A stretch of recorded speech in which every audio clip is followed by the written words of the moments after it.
Hello guys, আপনারা সকলেই জেনে থাকবেন আপনারা যখনই মেসেঞ্জার অ্যাপটিকে নতুন ভার্সনে আপডেট করে নেবেন এবং মেসেঞ্জার অ্যাপটিকে ওপেন করে নেবেন, এখানে একটি নতুন আপডেট পেয়ে যাচ্ছেন মেটা এআই বলে।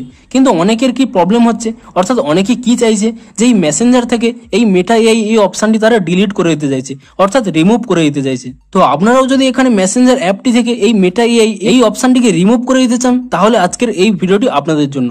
আপনাদের কয়েকটি স্টেপ জানাবো, আপনাদের যে স্টেপগুলি জানাবো সেই স্টেপগুলি আপনারা ফলো করতে থাকুন, তাহলে আপনাদের এই মেসেঞ্জার অ্যাপ থেকে এই মেটা এই অপশনটি কিন্তু চলে যাবে। তো তার জন্য পুরো ভিডিওটি অবশ্যই দেখতে থাকুন। হ্যালো গাইস, আমি সৌরভ, আপনারা দেখছেন ইস্যুটেক।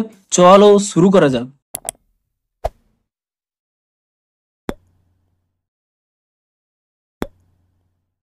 ভিডিওটি শুরুতেই জানিয়ে দিই, আপনাদের যদি এই ভিডিওটি একটু হেল্পফুল বলে মনে হয় অবশ্যই একটু লাইক করে দিন, এবং চ্যানেলটিতে যদি আজই নতুন এসে থাকেন এখনই চ্যানেলটিকে সাবস্ক্রাইব করে রাখুন, কারণ মেসেঞ্জারের যে কোনো নতুন সমস্যা দেখা দিলে তার সমাধানের ভিডিও কিন্তু আপনারা অবশ্যই এই চ্যানেলে পেয়ে যাবেন। তাই জন্য অবশ্যই চ্যানেলটিকে এখনই সাবস্ক্রাইব করে রাখুন। তো চলুন এবারে মেন ভিডিওটি শুরু করা যাক।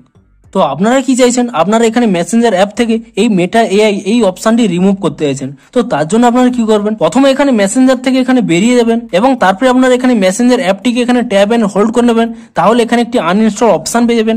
আপনি সেই আনইনস্টল অপশনে ক্লিক করে নিয়ে এই মেসেঞ্জার অ্যাপটিকে আনইনস্টল করে নেবেন এবং তারপরে কি করবেন, আপনাদের মোবাইলে থাকা যে কোনো ব্রাউজার ওপেন করে নেবেন। ধরুন আমি এখানে ক্রোম ব্রাউজারটি ওপেন করে নিচ্ছি। তো যে কোনো ব্রাউজার ওপেন করে নেওয়ার পরে আপনি এখানে সার্চ করে নেবেন মেসেঞ্জার ওল্ড ভার্সন বলে, এবং তারপরে আপনারা এখানে প্রথমে একটি ওয়েবসাইট পেয়ে যাবেন আপ টু ডাউন বলে। আপনি সেই আপ টু ডাউন এই ওয়েবসাইটের উপরে ক্লিক করে নেবেন এবং এই ওয়েবসাইটে ক্লিক করে নেওয়ার পরে এরকম একটি পেজ ওপেন হয়ে যাবে।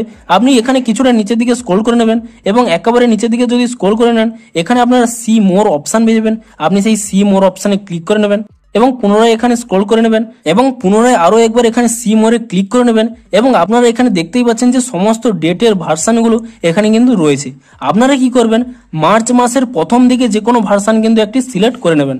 ধরুন আমি এখানে মার্চের 6 তারিখের এই ভার্সানটি এখানে সিলেক্ট করে নিলাম এবং তারপরে আপনারা কি করবেন, এখানে নিচের দিকে স্ক্রল করে নেবেন এবং এখানে একটি সবুজ কালারের ডাউনলোড অপশন পেয়ে যাবেন। আপনি সেই ডাউনলোড অপশনে ক্লিক করে নেবেন এবং ডাউনলোড অপশনে ক্লিক করে দেওয়ার পরে আপনাদের এখানে ডাউনলোডটি শুরু হয়ে যাবে। আপনি এখানে ডিটেলসে ক্লিক করে নেবেন এবং তাহলেই দেখতে পাচ্ছেন যে এখানে কিন্তু আমার ডাউনলোডটি হয়ে গেছে। এবং ডাউনলোডটি হয়ে যাওয়ার পরে তারপরে আপনারা কি করবেন, এখানে এই অ্যাপসের উপর এখানে ক্লিক করে নেবেন এবং তারপরে এখানে ইনস্টল বলে অপশন পেয়ে যাবেন। আপনি সেই ইনস্টল অপশনে ক্লিক করে নেবেন এবং ইনস্টল অপশনে ক্লিক করে নেওয়ার পরে কয়েক সেকেন্ড এখানে লোডিং নেবে এবং কয়েক সেকেন্ড লোডিং নেওয়ার পরে তারপরে আপনারা এখানে একটি ওপেন অপশন পেয়ে যাবেন। আপনি সেই ওপেন অপশনে ক্লিক করে নেবেন এবং আপনারা যদি এরকম একটি পপ আপ দেখতে পান, আপনারা এখানে ইজিলি ওকে অপশনে ক্লিক করে দেবেন এবং তারপরে আপনারা কি করবেন, এখানে তারপরে আপনারা সেভ অপশনে ক্লিক করে দেবেন এবং তারপরে এখানে নট নাও অপশনে ক্লিক করে দেবেন এবং তাহলেই আপনারা দেখতে পাচ্ছেন আপনাদের কিন্তু মেসেঞ্জার অ্যাপটি ওপেন হয়ে গেছে। কিন্তু আপনারা যে এখানে নিচে একটি অপশন পাচ্ছিলেন মেটা এআই বলে, এখানে আপনারা দেখতেই পাচ্ছেন যে সেই মেটা এআই অপশনটি কিন্তু রিমুভ হয়ে গেছে। তো আপনারাও যদি আপনাদের এই মেটা এআই অপশনটিকে রিমুভ করতে চান, তাহলে এই স্টেপগুলি ফলো করে নিন। আপনাদের যদি এই ভিডিওটি একটু হেল্পফুল বলে মনে হয় অবশ্যই একটি লাইক করে দিন। দেখা হচ্ছে আরো কোনো নতুন সমস্যার সমাধানের ভিডিওর সাথে। Thanks for watching.